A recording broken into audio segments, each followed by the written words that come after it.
Hey everyone, so we're going to talk about infinite limits and limits at infinity. So just to start our conversation, let's look at these examples. So here's some common situations you're going to find with limits. So in this first one, and I just moved my whole screen, did not mean to do that. Why can I not click on the button that I want? There we go. So we have x, as x approaches infinity, where is this going? When we're looking at x approaching infinity, what we're questioning is whether or not there is some sort of horizontal asymptote. Now, you guys learned last year when you were in pre-calc, if you have a rational function like we do here, if you have a bottom-heavy function, and what does that mean? This is a third degree function in the denominator. This one's a second degree. So it's bottom-heavy. This means that this is going to 0. That's where the horizontal asymptote is.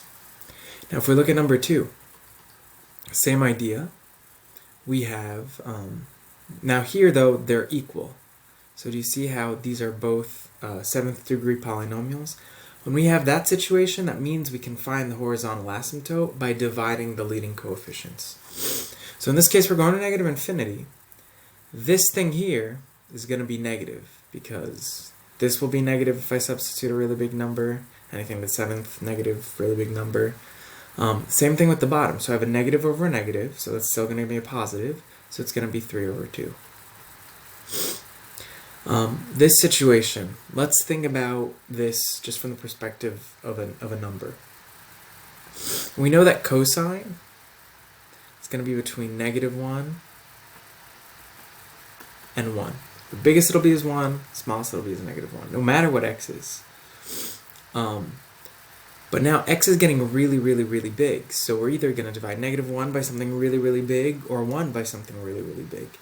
That means that this is going to go to 0, just thinking about that in that way. For number 4, here we have a top-heavy. This is a third degree. This is second degree. In order to really understand what's going on here, we should split this function up. I keep moving my face, I'm sorry, I just need the space to write. So let's do some long division.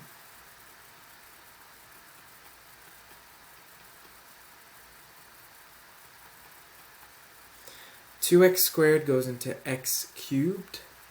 It's going to go 1/2 x times. If I multiply this by this whole thing, I'm going to get x cubed, and we get -5/2 x squared plus 0. So let's do the subtraction. It's going to leave me with +5/2 x squared plus 6x plus 1. And I can do it one more time. 2 goes into 5/2. Let's see. 5/4 times, right? 2 times 5/4 gives me 5/2. And then if I do that, I'm going to get the 5/2 x squared times -25 over 4x. And then what will all this give me? If I subtract these, I get 6 minus -25/4. So that's 49/4 x plus 1. So what we really have here is this whole thing is equal to 1/2 x plus 5/4 plus 49 over 4x plus 1 over 2x squared minus 5x. So let's think about this.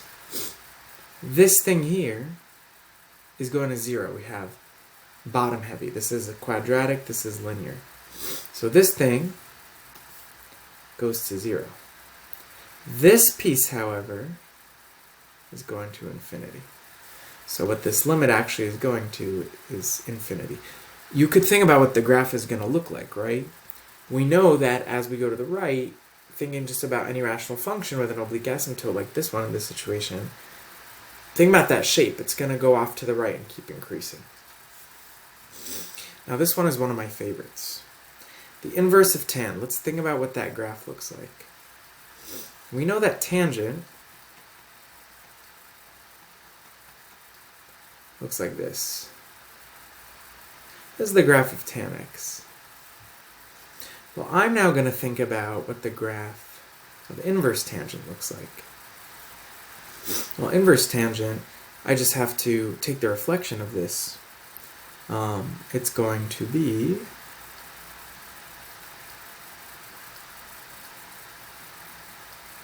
this.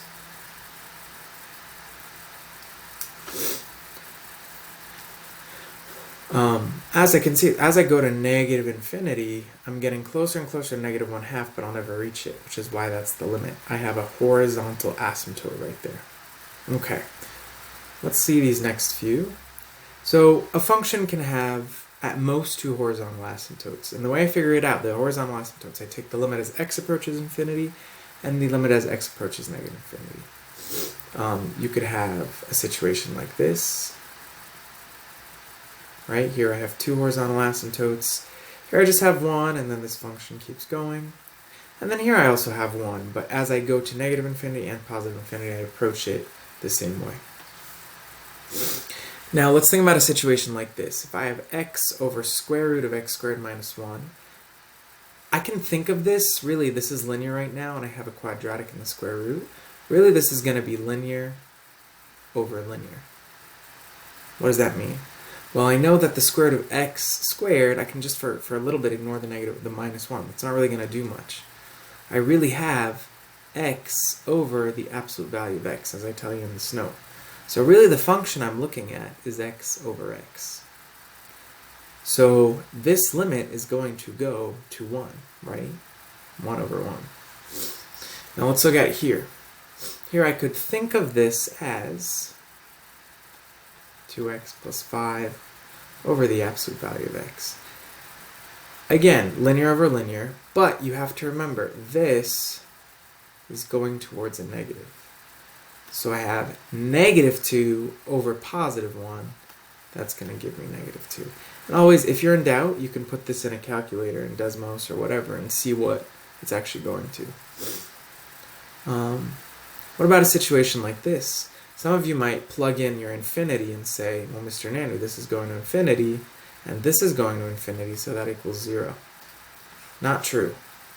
First, infinities don't work like that algebraically. Unfortunately, no. We have to think about this in a different way. Let's take this function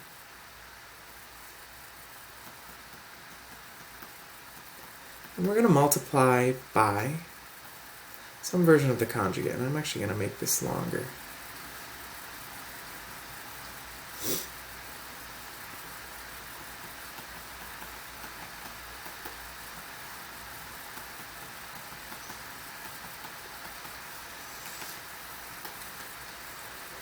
When I multiply the numerators, this is going to become, again, write my limit statement because that's mathematically accurate to do so. I have 9x squared plus x minus 9x squared over whatever this numerator is, denominator is. And again, I'm going to move me again. I can rewrite this as 9, nope, because those are going to go away. So the 9x squared minus 9x squared, I'm just going to have x over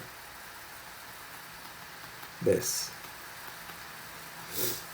Let's think about where this is really going. For a second, ignore the x, okay? Think about like those past few problems. We can say, look at me forgetting my limit statement. We can say this is the same as this limit. Right, let's pretend this is going to approximately go to 3x. So we can think of it as the limit of x over 6x, and you guys know that that goes to 1/6, right? There's a 1 there, 1 over 6, so 1/6. If you don't believe me, put it in your calculator and check. Last thing really quickly I want to talk about is the definition of e. This is a little extra. This is actually how we get the value of e. It's actually the limit of this function. So if we're dealing with limits like this, I can rewrite this limit